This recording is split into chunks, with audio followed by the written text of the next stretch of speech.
Welcome back. You're with us on the Big C on CNBC TV 18 Prime. Chirag Thakkar is Director Amrapali Group, joins us to talk about silver. Chirag, hi. And yet another run. And as Jonathan was telling us, $100 an ounce for the US dollar is what we are waiting for. But apart from that, whether it's about Shanghai, Australia, various Middle East countries, we already have seen that level come and go.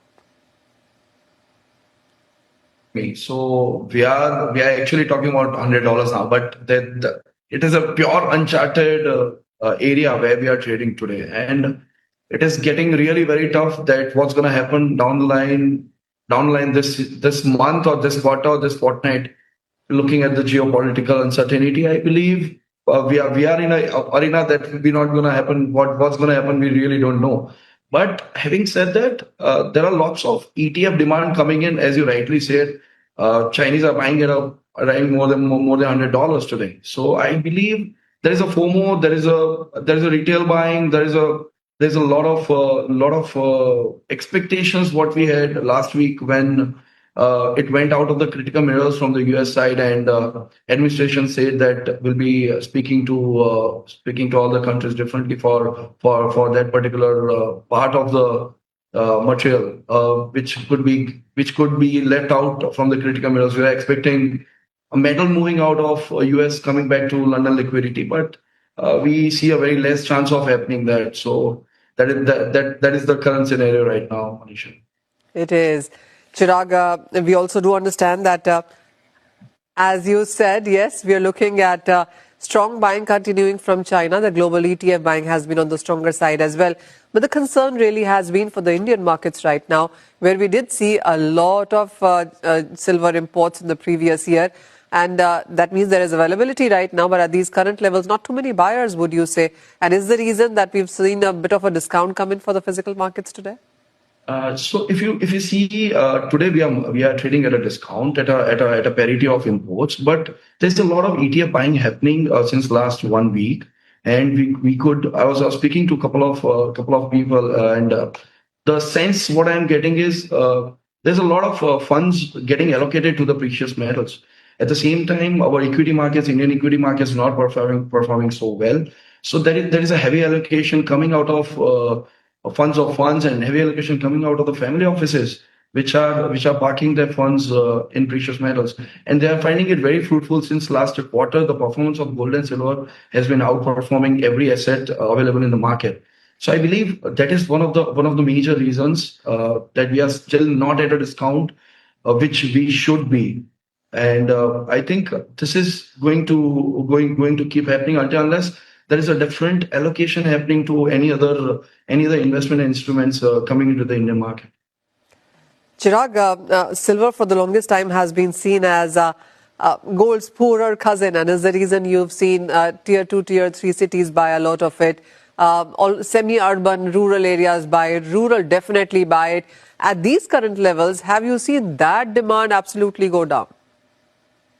Yes, I would rather say yes. The rural demand has gone down, but at the same time, they are waiting for maybe a small price correction, and the demand for those retail buyers coming out of tier 2 and tier 3 is going to jump up. As we rightly said, their digital platforms are performing very well. They are every fortnight there is a new high are making on the subscription on the digital platforms. The physical delivery for small bars and coins are still at a watch, but that is more majorly coming from tier 1. Tier 2, tier 3, we are waiting for a correction. As soon as there will be a correction, I'm sure a good demand we could see coming from that pocket.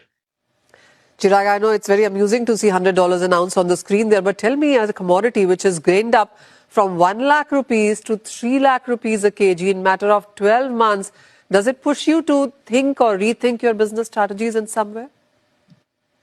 Yes, it does, because let's say last year we were doing around 1,500 to 1,800 tons of import, and right now we think down the line this year we could have our imports on the weight terms. It could go down, but at the same time there is a bigger traction coming from other investors which are there coming into the market, and at this price point level, it is going to be. If the price is sustained at this level, let's say if it is getting sustained at $85 and $100 of a range for this whole year, it is going to be a situation wherein a less volume could be happening, but at the same time, margins are going to go up for whole value chain, practically. Oh, yes. Chirag, in the international markets as well, as Jonathan was also saying, the US has decided not to put tariffs on the critical mineral list of commodities, which includes silver and copper as well. But even with that line, we did not see a lot of profit taking come in for silver. So would you say it's reacting to good news more rather than any bad news or the weak side of news? I believe that there was a reaction. We corrected last week around 85, 80, $86. And there was a very short correction, very short time correction. Within half an hour, we saw prices coming back to the same levels where they started. So I think those news didn't make much of a big difference. At the same time, geopolitical uncertainty is getting priced into the market today. Friday night we saw closing at around $90. Today morning when we came, Hong Kong, China already started pushing towards all-time highs on the COMEX side. We saw $94, and if this continues and if there is no news coming, we could see $97 touching, $98 touching, and psychological $100. If it comes early, we could see early correction coming in. But if it crosses $100, we really don't know what's there on the line. At the same time, even gold is getting on the verge of silver prices. So I believe it is very uncertain what's going to happen down the line, a quarter or maybe this next fortnight. Any good news coming in, any certain news coming in, we could see a correction coming in. All right. I'll give you that leverage because we've been talking about correction in silver prices since $50 an ounce. It hasn't come at 60, 70, 80, 90. We're talking 100 right now. Having said that, if a profit taking does come at a $95 or $100 an ounce, how much lower can we go from here? Given the fact that almost everything seems to have factored in right now, and the markets do believe that there is scarcity going forward, there is mining, that's an issue, inventories are on the lower side, demand is going to be really great on the higher side, and the way the markets are, the currency debasement that is, people do want to stay invested into this. So I believe, let's say just for the sake of discussion, let's say if we see $100 coming in, we could see prices coming back to $82, $85. Okay. But getting down to $75, $72 is going to be a big question. As of today, the kind of situation, it will be very tough for the silver to go down till $70 or $68. So I'd rather say if a correction comes in, we could see a prices of $82, between $82 and $85 would be a correction target. You spoke about gold as Chirag. Just one final question as I wind this down. The way people have been buying and way institutions and corporates and HNIs and central banks have been buying, are these markets looking at something that we don't know? Is that how it is playing out? Because the retail is out of the market right now. And as you said, retail perhaps comes in at the highest level. That's when the others start to take profit. You are very much right, Manisha. There are certain things we actually don't know what's happening around, which we might know when the movement is already over. But I think we are in a scenario where we are having these prices coming in such a short span, which is very surprising. In my career, personally, I have not seen this kind of a movement coming into the market. You are very much right. We are in a scenario we don't know what's going to happen, and why is it happening?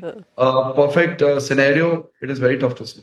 Oh, it is a very, very uncertain time, and almost every 2-3 days we see banks revising their positions when it comes to gold and silver and their price views as well. So, well, yes, rightly said that there's a lot of confusion in the market. We don't know where you're headed, but at this point in time, the only word on the street is continue to buy gold and silver on every dip. So we'll see where that heads really. Thank you so much, Chirag, for joining in, and thank you for your time. With that, it's all the time that we have on this episode of Big C. Thank you for watching.